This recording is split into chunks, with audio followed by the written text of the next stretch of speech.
welcome to this video on how to make an antique lantern for theatre. My name is Crystal and I'm from Hood and Dagger Productions in Winnipeg, Manitoba, Canada.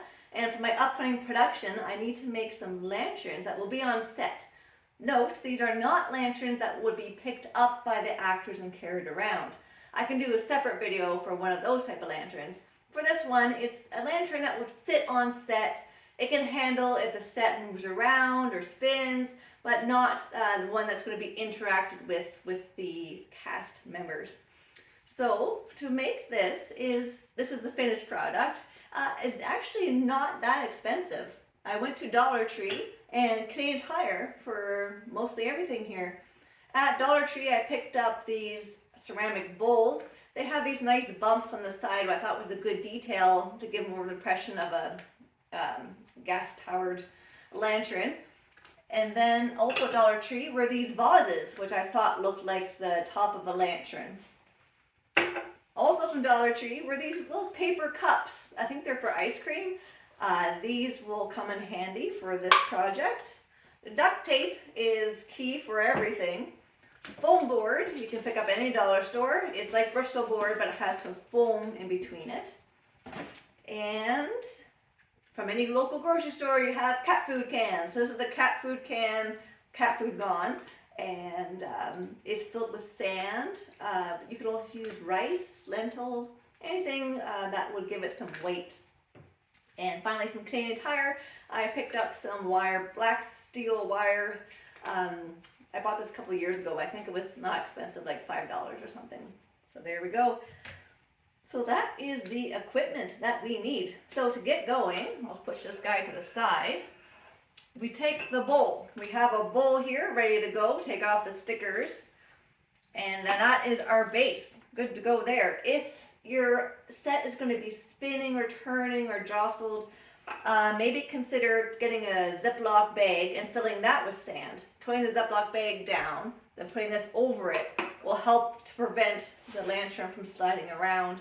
You can even add some no-slip cloth that goes under rugs. That might help as well. Once you have that, then you take your cat food can, feed the cat, and then fill it with sand or rice, like we said. And then you wrap this guy in duct tape. So we have here now, no sand will come out. Then more duct tape, put duct tape on the bottom of the cat food can, put it on the top of the bowl, and then squish them together. Then that will be nice and solid.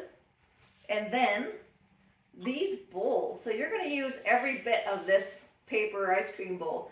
Cut about a centimeter off the top here, and that will be used for a little tray. You see here, it's the top of the bowl is now this, and that's the perfect size for these glass vases to sit in. Sits in quite nice.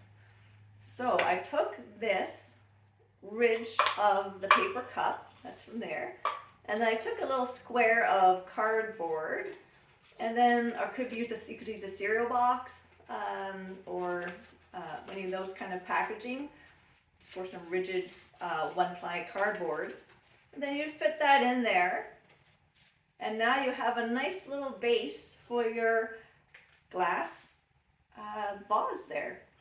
So again, as I do, I duct taped it up, boom. So now it's all secure. So you have the duct tape, and then you put more duct tape on here, duct tape on top of the cat food can, and then bam, you have your little pedestal. Pedestal is right there, the glass goes in there, and then you're almost done. Next, what do? We do here, we need to ensure that if your set is spinning or jostling, moving around, that we don't want this falling off. So here's an unpainted one here. You'll see if I push this, well, it's hard, eh? It doesn't move off, and that is because I have a multi-layer system. So I took more foam board and I cut 3 circles. This circle fits in perfectly into the top of the vase. So it just sits in there just nicely, flat. And then I take a bigger circle, which goes on top, and then this circle fits perfectly. If you remember the bottom of this ice cream cup, it fits perfectly in there. And so I take those 3 circles, glue them together, right, don't forget your white glue, and then you have a solid piece, so and it just fits in there, just like that, boop. And so that's not going anywhere, going nowhere. And so if it gets bumped or swirled around, it is secure. And yet, to put in your light fixture, your battery operated light, you just take it off. You can put in your light, put it back. So next, we have the remainder of this cup. You'll see I cut little holes in either side. Put some more glue around this top circle. Or wait, not do that, don't do that yet. I did that once, that was the wrong thing to do. You gotta do this other part first. First, you need to cut from your foam board the pipes. So the way these lanterns would work, down here would be the fuel for the lantern. Here would be where the wick would be, or the handle, which you could put the wick up and down.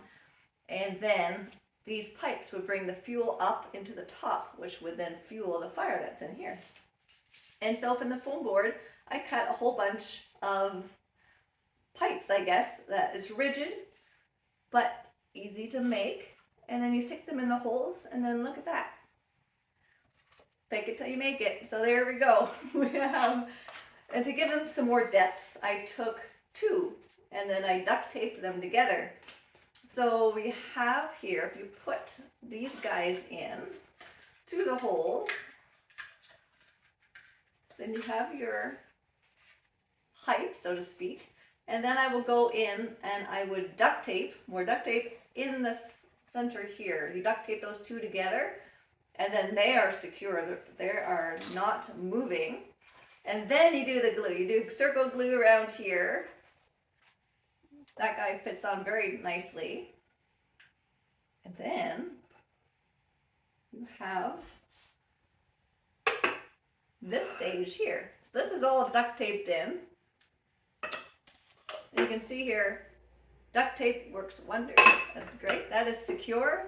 And I'll put, when I actually get to showtime, I'll put duct tape on here and have this lantern sit there. We don't want the glass to fall off. Then you can put your battery operated light in. And then there she goes. But first, take your handy dandy spray paint. I used a bronze metallic spray paint. Picked it up at Canadian Tire. And there you go. The last touch is the wire. So you take this wire, and I just kind of wrapped it around here to give the lantern, in the day the wire would help to hold the glass. So here it's more decorative, obviously. So just wrap that around there, and then you are good to go. So that is a quick little video on how to make an antique lantern for theater. Should do the job. Thanks.